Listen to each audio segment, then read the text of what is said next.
की गला दबाकर हत्या कर दी है। ये सनसनीखेज खबर राजस्थान के जयपुर से। पुलिस ने आरोपी पिता को फिलहाल हिरासत में ले लिया है।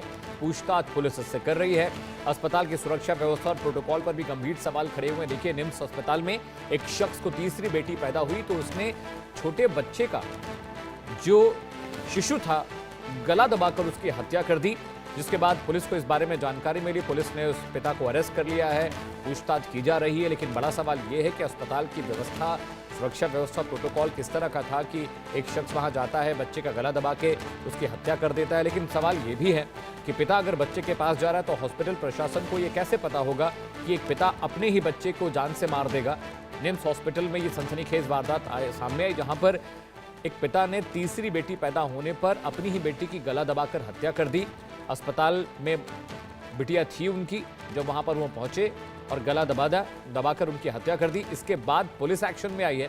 पुलिस ने आरोपी पिता को हिरासत में लिया है। पूछताछ वहां पर चल रही है। हालांकि परिवार की तरफ से भी किसी भी तरह का रिएक्शन नहीं आया है, लेकिन हॉस्पिटल प्रशासन पर भी सवाल खड़े हो रहे हैं कि सीसीटीवी कैमरे लगे होते हैं, तमाम व्यवस्थाएं होती हैं, एक पुरुष वहां जाता है, बच्ची का गला दबाकर उसकी हत्या कर देता है। ये कैसे हुआ और प्रशासन को इसकी भनक नहीं लगी। लेकिन शर्मसार करने वाली बात यह है कि कैसे एक पिता अपने ही बच्चे की गला दबाकर हत्या कर सकता है, सिर्फ इसलिए क्योंकि उसको तीसरी बेटी पैदा हुई, जिसकी वजह से उसने गला दबाकर बेटी को मार दिया। पुलिस ने अब इस पूरे मामले पर संज्ञान लेकर पूछताछ शुरू कर दी है। पिता को हिरासत में लिया गया है। तीसरी बेटी होने की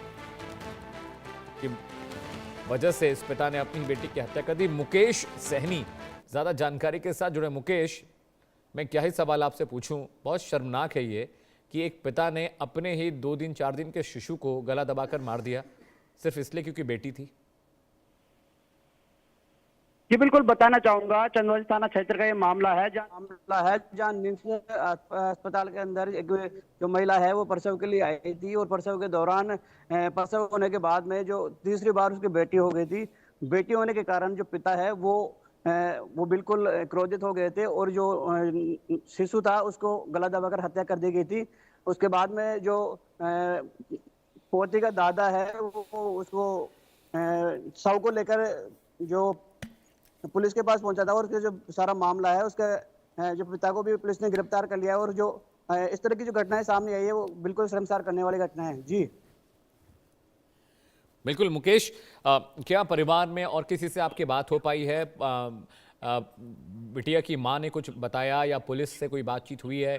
क्या ऐसा हुआ? क्या पिता की मानसिक स्थिति ठीक है या सिर्फ इसलिए मार दिया बेटी क्योंकि तीसरी मर्तबा बेटी पैदा हुई है?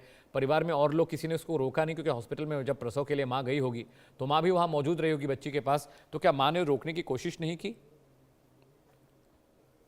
जी बिल्कुल, जब प्रसव हुआ उसके बाद में जो महिला थी वो वार्ड में शिफ्ट थी और जो पिता है वो बेटी को लेकर जो हवा के चक्कर में वैसे किसी बहाने से बेटी को बाहर लेके गया और बाहर ले जाने के बाद में इस जो कारनामा है उसको अंजाम दिया गया है। वहीं जो पुलिस से बातचीत के सामने पुलिस ने जो आरोपी है उसको गिरफ्तार कर लिया है और पुलिस ने बताया है कि तीसरी बार जो बेटी हुई है उससे जो पिता है वो नाखुश था और नाखुश होने के कारण इस कार्रवाई को अंजाम दिया है। और रही परिवार से बातचीत की तो परिवार को जब इस चीज का पता लगा तो सभी लोग आश्चर्यचकित हो गए और इस प्रकार की घटना की उन्होंने निंदा की है। जी, पिता की तरफ से कोई बयान, पिता ने कोई वजह बताई हत्या की? सिर्फ यही वजह थी कि तीसरी बेटी थी?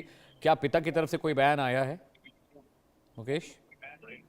जी बिल्कुल, जब पुलिस ने पूछताछ की है तो पूछताछ में पिता ने जो हत्या करना कबूल कर लिया है और जो तीसरी बेटी होने की बात सामने आई है उससे नाखुश होकर ही पिता ने इतना बड़ा कदम जो उठाया है उसकी बात उसने कबूल की है। जी, अस्पताल की प्रशासन की कोई जिम्मेदारी, जवाबदेही तय हुई है? पुलिस ने क्या प्रशासन, हॉस्पिटल का जो एडमिन है उससे बातचीत की है कि हॉस्पिटल में किसी को ये पता क्यों नहीं चला?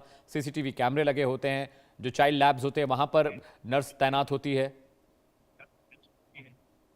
जी बिल्कुल, जब वार्ड में महिला को शिफ्ट कर दिया गया था उसके बाद में जो एक नॉर्मली तरीका होता है, जो परिवारजन होते हैं वो मिलते हैं, बच्चों को गोद में रखते हैं। तो अब इसके उस समय जब पिता ने जो गोद में बच्ची को लिया उसके बाद में वो बच्ची के साथ इस तरह की घटना की है, इसमें प्रशासन द्वारा बात की गई तो सामने आया है कि जो पिता है वो पहले से ही इसको इस तरह की घटना को अंजाम देने का प्लान बना चुका था। और जब अस्पताल प्रशासन को इसके बारे में जानकारी ली गई तो उन्होंने कहा कि जनरली प्रसव होने के बाद में जो परिजन है वो महिला से और बच्चों से मिलते हैं, इस तरह की घटना होने की उनको अंदेशा नहीं था। जी। ऑलराइट मुकेश, बहुत शुक्रिया।